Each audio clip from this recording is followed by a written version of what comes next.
जयपुर नगर निगम की ओर से PPP model के तहत बनाया गया पार्किंग विवादों में है, जिसमें निजी फर्म को फायदा पहुंचाने का आरोप लग रहा है। पार्किंग निर्माण में गड़बड़ झाला, पार्षद ने खोला मोर्चा। निजी फर्म को फायदा पहुंचाने का आरोप, कौड़ियों के बदले करोड़ों की जमीन। जयपुर के सी स्कीम इलाके के अशोकनगर नाले पर भले ही पार्किंग बनकर तैयार हो गया है, लेकिन पीपीपी मॉडल के तहत बना ये पार्किंग विवादों में आ गया है। पार्षद अनिल शर्मा ने पार्क के निर्माण को लेकर मोर्चा खोलते हुए निजी फर्म को फायदा पहुंचाने का आरोप लगाया है। दरअसल नगर निगम ने पार्क के निर्माण के बदले एक निजी फर्म को जमीन कुछ हिस्सा इस्तेमाल करने के लिए दिया है। इसी को लेकर पार्षद ने कई सवाल खड़े किए हैं और इसको लेकर पार्षद ने नगर निगम कमिश्नर को पत्र लिखा है। 400 गाड़ियों की पार्किंग निर्माण के बदले निजी फर्म को 130 करोड़ की जमीन मुफ्त क्यों दिया गया? प्रोजेक्ट में बिल्डिंग की तय ऊंचाई 12 मीटर की जगह 22 मीटर क्यों की गई? 4750 वर्ग मीटर जमीन पर निजी फर्म एक मॉल में 2 मल्टीप्लेक्स बना रही है, जिससे पार्किंग का इस्तेमाल निजी फर्म अपने लिए करेगा, जबकि आम लोगों के लिए पार्किंग का निर्माण किया गया है। पार्षद अनिल शर्मा पार्किंग निर्माण में गड़बड़ झाले को लेकर आर पार की लड़ाई के मूड में हैं और इसको लेकर जांच नहीं करने पर एसीबी से शिकायत करने की बात कर रहे हैं।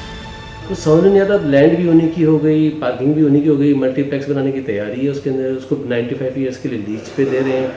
क्या तरीका है समझ नहीं। अभी मैसेज आए थे कि फैब इंडिया का वहाँ पे काउंटर खुल गया है, बिना किसी परमिशन के काउंटर खुल रहे हैं। नगर निगम कोई कार्रवाई कर नहीं रहा, सिर्फ उस कंपनी को फायदा पहुंचाने के लिए, जो कम से कम 500 करोड़ रुपए का प्रोजेक्ट है, 500 करोड़ रुपए की लैंड है, वो फ्री ऑफ कॉस्ट नगर निगम को दी जा रही है। तो वहीं पार्किंग को लेकर नगर निगम कमिश्नर इस तरह की बातों से इनकार कर रहे हैं। नहीं, ऐसी पार्किंग का तो मेरी कोई जानकारी में अभी नहीं है। अगर ऐसा कुछ फैक्ट सामने आएंगे तो उनको देखेंगे। नगर निगम कमिश्नर भले ही पार्किंग निर्माण में गड़बड़ झाले होने की किसी भी तरह की जानकारी से इनकार कर रहे हो, लेकिन आरोप तो लग रहे हैं, तो इसका जवाब अब नगर निगम को ही देना है। न्यूज़ 18 राजस्थान के लिए जयपुर से दीपक व्यास की रिपोर्ट। हमारे देश के सैनिक देश की रक्षा के लिए अपनी जान की बाजी लगाते हैं, जिसके लिए पूरा देश उन्हें नमन करता है। बेंगलुरु के उमेश गोपीनाथ ने शहीद जवानों को श्रद्धांजलि देने का एक अनोखा तरीका निकाला है। इन दिनों गोपीनाथ देश की यात्रा पर निकले हैं और शहीदों के परिवार वालों से मिलकर उनका हौसला बढ़ा रहे हैं। 9 अप्रैल को बेंगलुरु से भ्रमण पर निकले गोपीनाथ कर्नाटक, केरल, तमिलनाडु, गोवा, पौंडीचेरी, महाराष्ट्र, गुजरात से होते हुए राजस्थान पहुंचे। जयपुर पहुंचने पर गोपीनाथ ने अमर जवान ज्योति पर अपनी खास कार रोकी और शहीदों को नमन किया।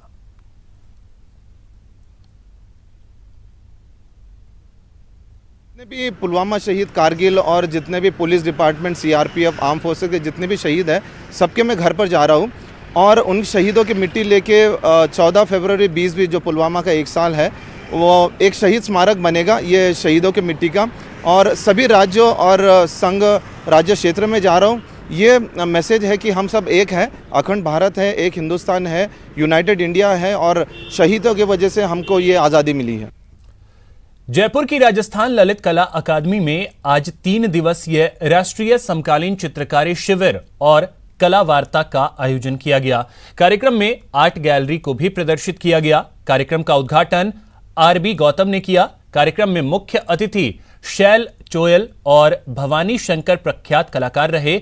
इस दौरान कलाकारों ने अपने अनुभव साझा किए। इस शिविर में देश भर से आए 12 प्रतिभागियों ने हिस्सा लिया।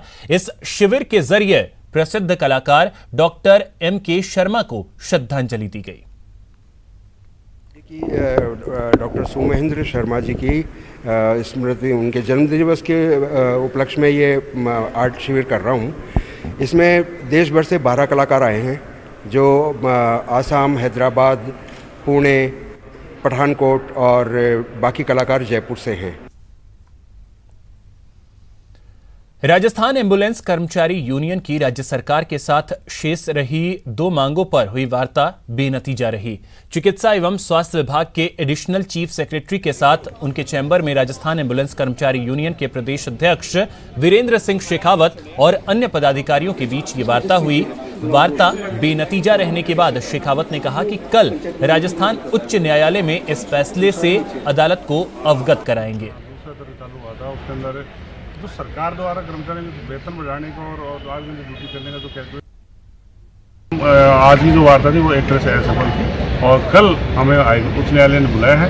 उस न्यायालय में हम जाएंगे और न्यायालय को बताएंगे साहब हमारी ये वार्ता हुई, इसके अंदर ये सहमति नहीं बनी हमारी, आगे जो तय करना हो उस न्यायालय को तय। अंतर्राष्ट्रीय ख्याति प्राप्त पुष्कर मेले का आज रंगारंग आगाज हो गया। मेले में बड़ी संख्या में विदेशी पर्यटक पहुंचे हैं। आज सबसे पहले पुष्कर सरोवर की पूजा अर्चना की गई। यहां के रेतीले धोरे सांस्कृतिक रंगों से पूरी तरह से सराबोर हो चुके हैं। देर शाम दीपदान का आयोजन किया गया, जिससे दीपों की रोशनी से पवित्र सरोवर जगमगा उठा। इस मौके पर घाट पर भारी संख्या में लोग उमड़े। लाइट में नहीं, वो आपके साथ फोटो ले रहे हैं। तो दो तस्वीरों के जरिए हम आपको दिखा रहे हैं कि किस तरीके से पुष्कर मेले में पर्यटक पहुंचे।